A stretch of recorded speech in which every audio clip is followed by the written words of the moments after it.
Hello everyone. If you enjoy my channel, please support me with one like, one subscribe, and one share. The day my doctor really listened. Have you ever sat in a doctor's office, smiled politely, and said, "I'm fine," while everything inside you was screaming, "I'm not"? I did exactly that. I was sitting in a small medical office in the United States, waiting for my appointment to end, already preparing my usual polite goodbye. Then my doctor looked at me and asked one simple question, "What are you not telling me?" I froze. It was only one sentence, but somehow it felt like she had heard the part of me I had been hiding from everyone, even myself. My life in America looked normal from the outside. I had a husband, children, a home, daily responsibilities, grocery shopping, school schedules, work messages, and a calendar that seemed personally offended by the idea of rest. I was not lying when I said I was tired. I was tired. But tired was not the whole story. I had been carrying stress, frustration, family worries, and a growing fear that I could not explain myself clearly in English when conversations became emotional. In everyday situations, my English was good enough. I could order food, talk with neighbors, answer simple questions, and handle ordinary conversations. But inside a doctor's office, with someone asking about my feelings, my brain suddenly became a broken dictionary. I knew the words, but they disappeared exactly when I needed them. I remember looking at my hands and thinking, "Just say you are fine." That sentence was easy, safe, familiar. But my doctor did not rush me. She waited. No dramatic music.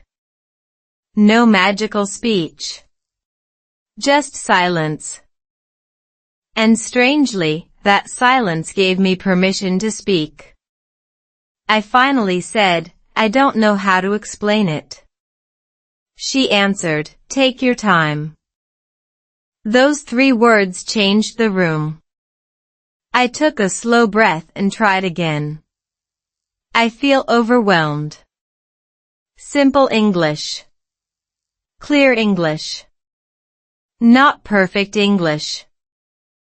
But it was honest. She listened without interrupting. Then she asked another question. I answered. She listened again. For the first time in a long time, I did not feel like I had to perform, explain everything perfectly, or apologize for my English. I felt seen. That moment made me wonder about something much bigger. Maybe learning English is not only about vocabulary and grammar. Maybe sometimes it is about finding enough courage to say what you really mean. But what my doctor asked me next was so unexpected that I completely forgot the sentence I had prepared, and that question would follow me home to my husband and children. I almost said I'm fine. The most dangerous sentence I said that morning was only 2 words, "I'm fine."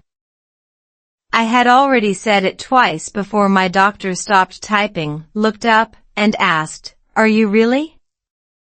I wanted to laugh because I suddenly felt like I had been caught cheating on an English test. But this was not an English test. It was my life. I sat quietly and looked at the small clock on the wall. My appointment was moving slowly, but my thoughts were moving much faster. I thought about my husband, my children, the responsibilities waiting for me at home, and the strange pressure of trying to keep everything under control. I had become very good at looking normal. I could prepare breakfast, answer messages, drive the kids, shop for groceries, smile at neighbors, and say, I'm good. But inside, I often felt like my mind had 30 browser tabs open and every single one was playing music. My doctor waited. She did not fill the silence. That gave me another chance to choose honesty. I'm not fine, I finally said. My voice was quiet. I'm just tired of pretending I am. She nodded, but she did not immediately give me advice. She asked me what tired meant for me. That question surprised me. I realized that one English word could hide many different feelings. Tired could mean physically exhausted. It could mean emotionally drained. It could mean worried. It could mean lonely. It could even mean, I don't know what to do anymore. So I tried to explain. I used short sentences because they were easier. I feel overwhelmed. I worry about my family. Sometimes I cannot relax. Sometimes I don't know how to explain what I need. My grammar was not perfect. I paused often. I searched for words. But my doctor never made me feel embarrassed. She simply listened and asked gentle follow-up questions. That experience taught me something useful for English practice. When you cannot find a complicated sentence, use a simple one. You do not need 10 impressive words to communicate one honest feeling. Sometimes I need help says more than a long explanation. Sometimes I don't understand is stronger than pretending you do.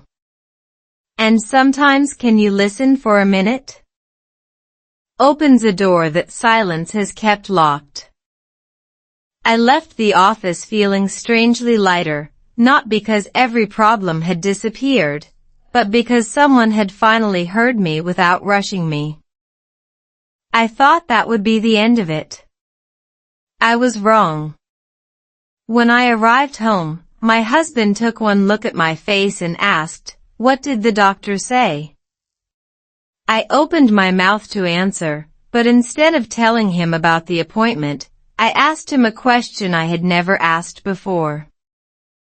His reaction made the entire kitchen go silent. When English couldn't explain my feelings. I asked my husband a question that made him put down his coffee. When was the last time you really listened to me? He stared at me for a few seconds, and I immediately wished I could rewind the sentence. Not because it was wrong, but because it was honest.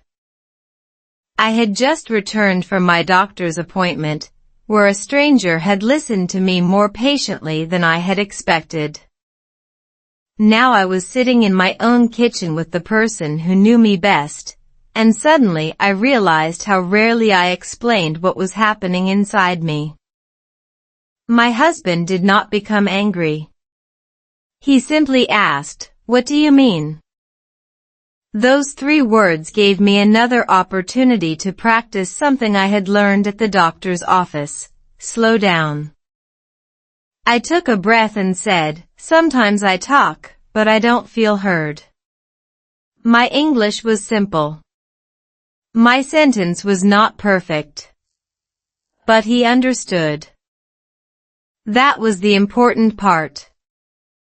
I explained that when I was stressed, I often searched for complicated words because I thought complicated English would make my feelings sound more serious.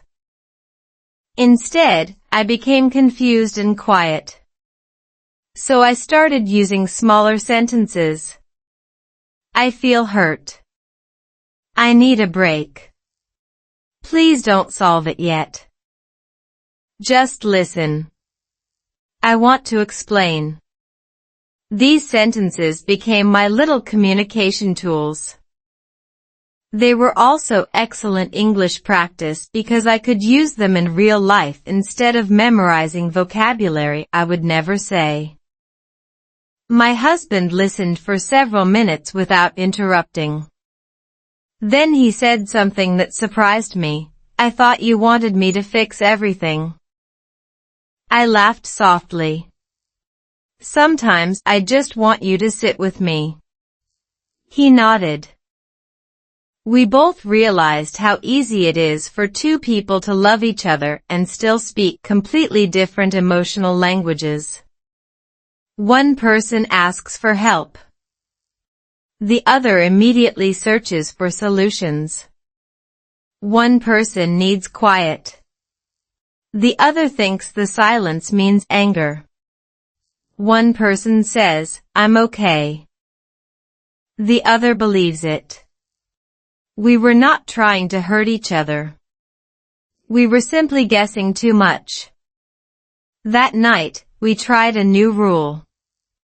Before giving advice, we would ask, "Do you want me to listen, or do you want help?" It sounded almost ridiculously simple. Yet it changed our conversations. I also began practicing English listening differently. Instead of trying to understand every single word, I listened for the main meaning, the emotion, and the important phrase. I realized real communication works the same way. You do not need to catch every word to understand a person. You need attention. A few days later, I thought our little experiment was working. Then my doctor called me unexpectedly. I answered the phone, expecting a routine question. Instead, she said something that immediately made me sit down. Her next words connected my health, my stress, and the way I had been living, and suddenly I understood why she had asked me that strange question during my appointment. One question changed my whole visit. My doctor's question was still in my mind when the phone rang at home. I answered with a nervous hello, expecting a normal follow-up call. Instead, she said, "I want to make sure you understand what we talked about." I sat down at the kitchen table. Suddenly, the room felt very quiet. I realized something uncomfortable. I had spent so much time worrying about my English that I sometimes forgot to ask questions. I was afraid of sounding confused. I was afraid of saying the wrong word. Most of all, I was afraid that someone would think I was difficult. But my doctor did something simple. She gave me permission to ask again. "If you don't understand, tell me," she said. "We can slow down." That sentence stayed with me. Slow down. Those two words became more than English practice. They became a new way of living. I told her that sometimes I understood English when people spoke slowly, but when several ideas came quickly, my mind became overwhelmed. She said that was understandable and encouraged me to write down important questions before appointments. I started doing exactly that. Before each visit, I wrote simple sentences in my notebook. What does this mean? What should I watch for? What questions should I ask? Can you explain that more simply? I was surprised by how powerful those sentences felt. They gave me control without pretending I knew everything. I also started using the same habit at home. If my husband explained something too quickly, I said, "Can you slow down?" If my children asked 3 questions at once, I smiled and said, "1 question at a time, please." We laughed about it. But underneath the humor, something important was changing. I was learning that asking someone to slow down is not weakness. It is communication. The same thing helped me with English listening practice. Instead of panicking when I missed a word, I learned to stay with the sentence and listen for the meaning. If I needed to hear it again, I repeated it. "Can you say that again?" became normal instead of embarrassing. That small change made everyday conversations easier. But my doctor's follow-up call also made me think about something deeper. She had not fixed me. She had simply created a space where I could speak honestly and ask questions without fear. That was why I felt seen. Not because she had all the answers, but because she gave my words enough time to arrive.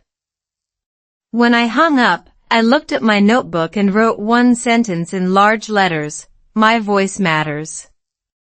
I thought that sentence would stay on the page. I did not know it was about to become the sentence I would need most during a difficult conversation with my husband that same evening. Listening made me feel seen. That evening, my husband said something that I had secretly been waiting to hear for months: "I want to understand you." It sounded simple, but I could feel tears coming before I even answered. I had spent so much time trying to explain myself that I had forgotten what it felt like to simply be heard. We sat at the kitchen table after the children went to bed. No television. No phones. Just two tired people looking at each other. I opened my notebook and saw the sentence I had written earlier: "My voice matters." I almost laughed because suddenly it felt very serious. I told him about my doctor's visit and how strange it felt to speak slowly, ask questions, and not be afraid of making mistakes. Then I told him something I had never said clearly before: "Sometimes I don't need an answer. I need you to listen." My husband looked down at the table. For a moment, I worried that I had said too much. Then he said, "I didn't know." Those 3 words hurt, but they also helped. How could he know if I had spent months saying, "I'm fine"? I realized that sometimes people cannot respond to needs they cannot see. My doctor had taught me something without giving me a lecture. She listened carefully enough for me to hear myself. Now I needed to do the same thing at home. So we tried something new. When one of us spoke about a difficult feeling, the other person would not immediately give advice. First, we would repeat the main idea. "So you feel overwhelmed?" "Yes." "You want me to listen?" "Yes." It sounded almost like a simple English conversation exercise, and in a way, it was. But it was also helping our marriage. I started noticing how much meaning lives inside ordinary phrases. "I need help." "I'm worried." "I'm hurt." "I don't know." "Can we talk later?" These sentences were easy to understand, but they required courage to say. I began practicing them aloud when I was alone. Sometimes I would read a short English story and pause after each sentence. I would repeat it slowly, then explain the meaning in my own words. This helped me listen better, speak more clearly, and stop being afraid of pauses. My family even started joining me sometimes. My children thought my pronunciation practice was hilarious, especially when I repeated a difficult word 5 times. I laughed too. Learning English became less about proving myself and more about connecting with people. and that changed the way I saw my doctor's office. I no longer remembered it as a place where someone gave me answers. I remembered it as the place where someone gave me time. That difference mattered. A few weeks later, I had another appointment. I walked into the same office with my notebook in my hand, but this time I felt different. I was ready to ask questions. I was ready to speak. Then my doctor looked at me and smiled. "You seem different today," she said. I smiled back. "I am." But before I could explain why, she asked one question that made me realize how far I still had to go. I took that lesson home. My doctor looked at me and asked, "What changed?" I smiled because I knew the answer, but for some reason, saying it aloud felt harder than any English sentence I had practiced. I wanted to say, everything. Instead, I took a breath and said, "I started listening." She nodded, and I realized how strange my journey had become. I had gone to a doctor hoping to explain why I felt overwhelmed, but I had learned something much bigger. Listening could change the way I treated myself and the people I loved. I told her about my husband, our new conversations, and the simple rule we had created: listen first, solve later. She smiled and said, "That sounds like a good habit." It was not a dramatic medical breakthrough. It was just a small change in the way we communicated. But small changes can be surprisingly powerful when you repeat them every day. At home, I started noticing things I had missed before. My husband sometimes came home tired and quiet. Instead of immediately asking, "What's wrong?" I gave him a little space. My children sometimes complained about school, friends, or tiny problems that seemed enormous to them. Instead of saying, "That's not a big deal," I tried saying, "Tell me more." That sentence became one of my favorite English phrases. Tell me more. 3 simple words. They showed curiosity instead of judgment. They made conversations longer, warmer, and more honest. I also started using the same approach with myself. When I felt anxious, I stopped immediately criticizing myself. I asked, "What am I feeling?" Sometimes the answer was stress. Sometimes it was fear. Sometimes it was simply exhaustion. And sometimes the answer was, "I need 10 quiet minutes and a cup of coffee." Honestly, that last one solved more problems than I expected. My English practice changed too. I stopped treating mistakes like emergencies. If I forgot a word, I described it another way. If I misunderstood someone, I asked them to repeat it. If my pronunciation sounded strange, I tried again. This was especially helpful during everyday life in the United States, where conversations can move quickly. At the grocery store, at school, on the phone, or during a casual conversation with a neighbor, I learned to stay calm when I missed something. I did not need to understand every word. I needed to understand enough to respond. That realization gave me confidence. My husband noticed it too. One evening, he said, "You don't apologize for your English anymore." I laughed. He was right. I had spent years saying sorry before finishing a sentence. Now I was beginning to say, "Let me try again."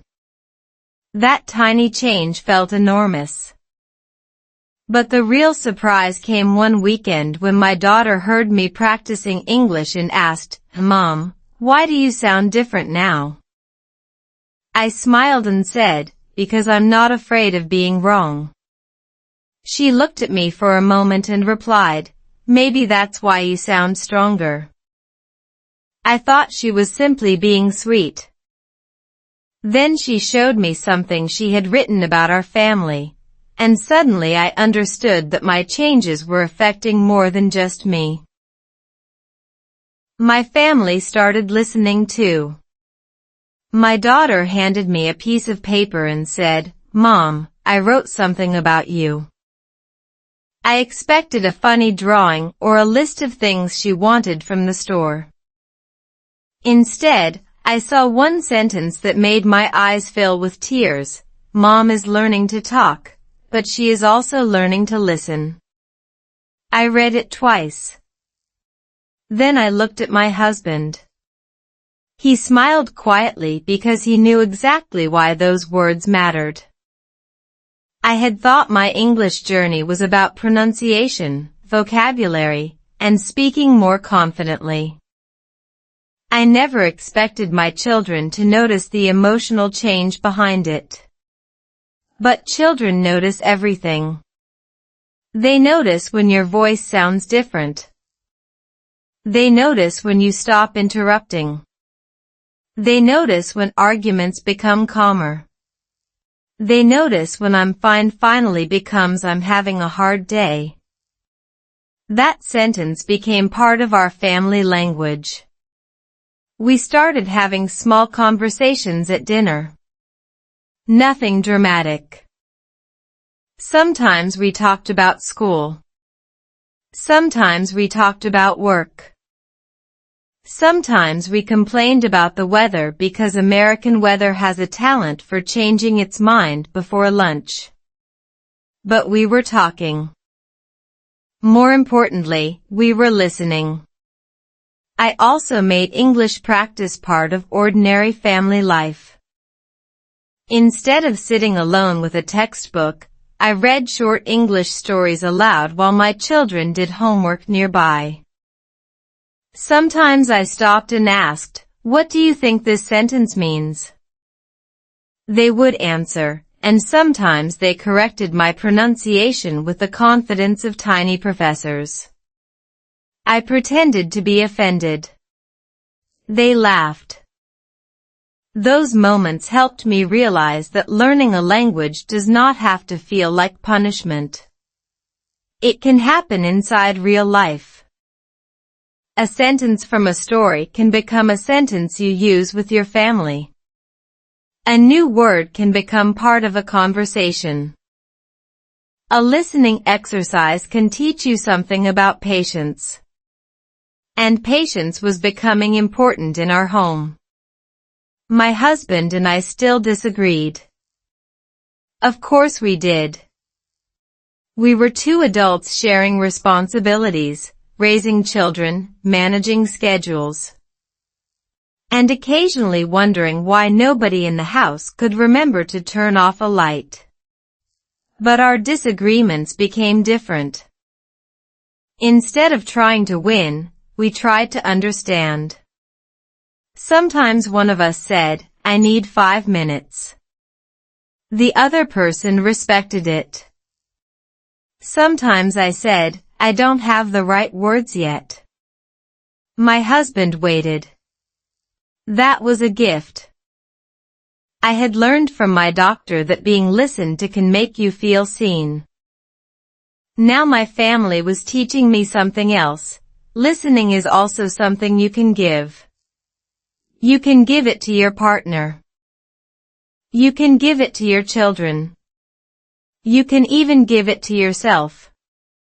And slowly, the house felt lighter. I was not suddenly fearless.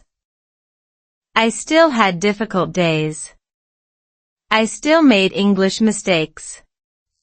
I still had moments when my emotions arrived faster than my vocabulary. But I no longer saw those moments as proof that I was failing. They were simply moments. Then one evening, my husband asked me to sit down because he wanted to tell me something important. His voice sounded unusually serious. I thought he was worried about our family. Instead, he told me he had made a decision about something I had been struggling with for a very long time. I listened carefully. When he finished, I realized his decision could change the way our family handled difficult days forever. I learned to speak without fear. My husband's decision sounded almost too simple. Every Sunday evening, we would have a family listening hour. No phones. No television. No fixing. Each person would get a few minutes to speak, and everyone else would simply listen. I almost laughed when he suggested it. We already had enough schedules in our American family life without adding another meeting to the calendar. But he looked serious. I don't want us to wait until someone is hurting before we listen, he said. That sentence stayed with me. So we tried it. The first Sunday was awkward. My son talked about school. My daughter complained about a friend. My husband talked about work. Then it was my turn. I looked at my family and realized I had spent years preparing what to say while secretly worrying about whether my English sounded correct. This time, I stopped worrying. I feel tired sometimes, I said. I feel scared when I cannot explain myself. Then I added, but I am learning. Nobody corrected my grammar. Nobody laughed. They simply listened. That was the moment I understood something important about speaking English. Confidence does not always come before speaking. Sometimes confidence comes because you speak anyway.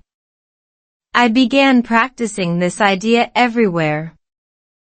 When a cashier asked me a question too quickly, I smiled and said, "Could you repeat that, please?" When someone used a word I did not know, I asked, "What does that mean?" When I made a mistake, I corrected myself and continued. These were tiny moments, but each one trained my brain to stay calm. I also started using slow English reading at home. I chose short stories with simple sentences and read them aloud. I listened to the rhythm.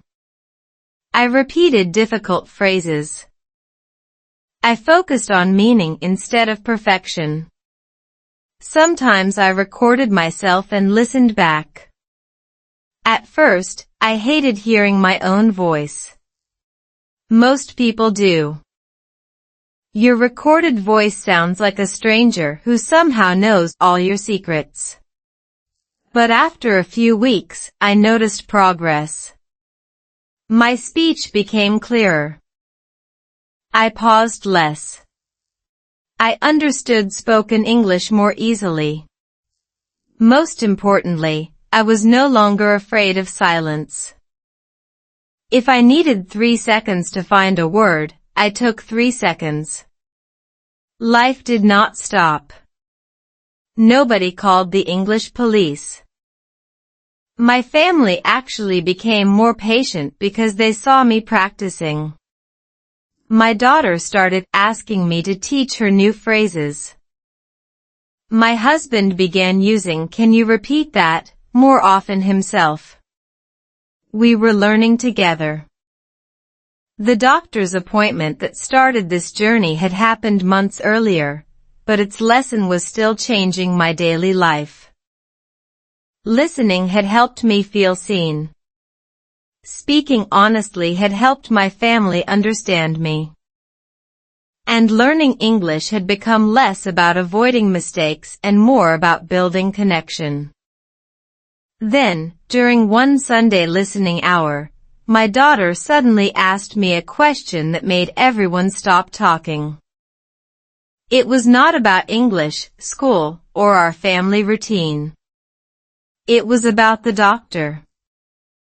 And her question made me realize she had been paying much closer attention to my journey than I ever imagined. The conversation I never expected. My daughter looked at me during our Sunday listening hour and asked, "Mom, did your doctor really listen to you?" I smiled, but I could not answer immediately. That question brought me back to the first day I had walked into that office, nervous, tired, and ready to say, "I'm fine." I told her the truth. Yes. She listened.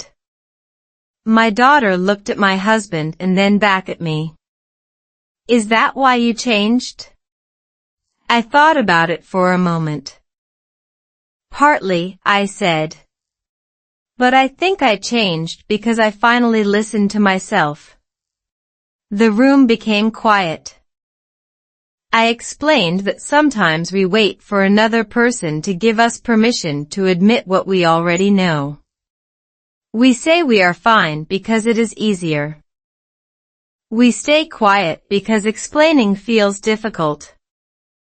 We avoid difficult conversations because we are afraid of saying the wrong thing. I had done all of that. My doctor did not magically solve my life. She simply gave me enough time to hear my own words. That experience taught me something about communication that I wanted my children to understand. Listening is not passive. Real listening requires attention. You have to put down the phone. You have to stop planning your answer.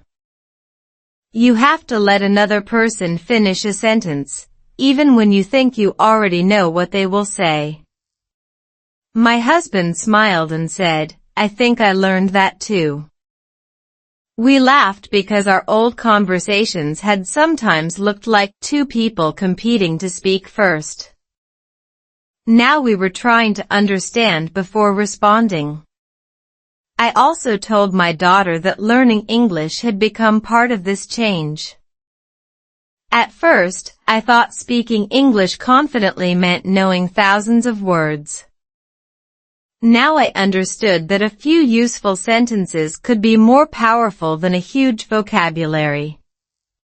"I don't understand. Please slow down. I need a moment. Can you listen? What do you mean?" These phrases helped me in everyday American life, at appointments, at school conversations, during errands, and at home. They helped me communicate instead of disappearing into silence. My daughter listened carefully. Then she said, "Mom, maybe people don't need perfect English. Maybe they need honest English."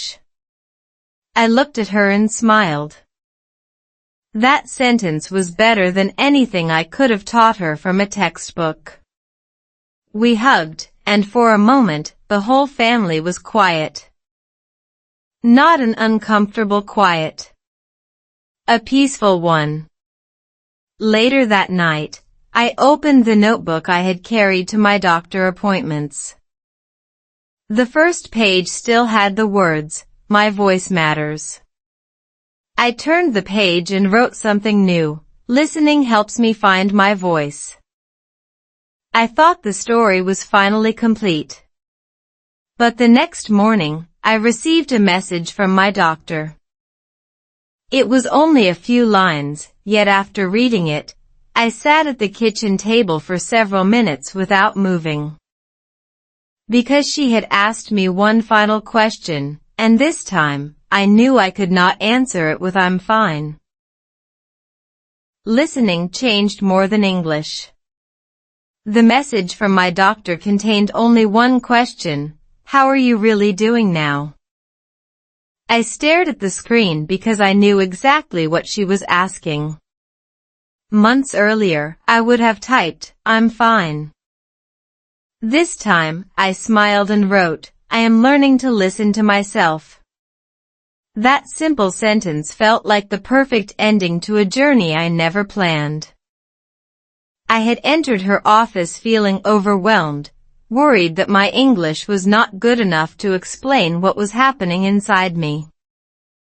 I left with something more valuable than perfect words. I left feeling heard. And slowly, that experience changed the way I lived at home in the United States. I began listening to my husband before preparing my answer. I listened to my children when their small problems felt huge to them. I listened to myself when I needed rest instead of pretending I had endless energy. Our family did not become perfect. We still had busy mornings, messy kitchens, forgotten homework, unexpected bills, disagreements. And those mysterious moments when nobody knew who had finished the last snack. But we became better at returning to each other. When conversations became difficult, we slowed down. We asked questions. We gave each other time. And I became more comfortable using simple English to say what mattered. "I need help. Please listen. I need a little time. Can you explain that again? I understand. I don't understand yet." These sentences may look small on a page, but they gave me something important, a voice I was no longer afraid to use. My English practice also became part of my daily life. I listened to slow English stories while doing simple chores. I read short passages aloud. I repeated sentences until they felt natural. I stopped trying to sound perfect and started trying to communicate clearly. When I made mistakes, I corrected them and kept going. That was one of the biggest lessons I learned. You do not need perfect English to have meaningful conversations. You need patience, courage, and the willingness to try again. My doctor listened to me that day, but she could not do the listening for me forever. Eventually, I had to learn how to listen to myself. That was the real change. Today, when I remember that first appointment, I do not remember every medical word. I remember the silence before I answered. I remember her saying, "Take your time." And I remember how powerful those 3 words felt. Sometimes we think healing must be dramatic. We imagine a huge breakthrough, a perfect answer, or a life without problems. My experience was much quieter. Someone listened. I finally spoke honestly. My family listened. I learned to listen back. And somewhere between those ordinary moments, I became stronger. So if you are learning English and feel embarrassed by mistakes, remember this: your voice does not have to be perfect to matter. Speak slowly. Listen carefully. Ask again when you need to.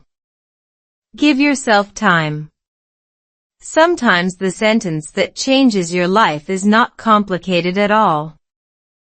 Sometimes it is simply, "I am not fine yet, but I am learning."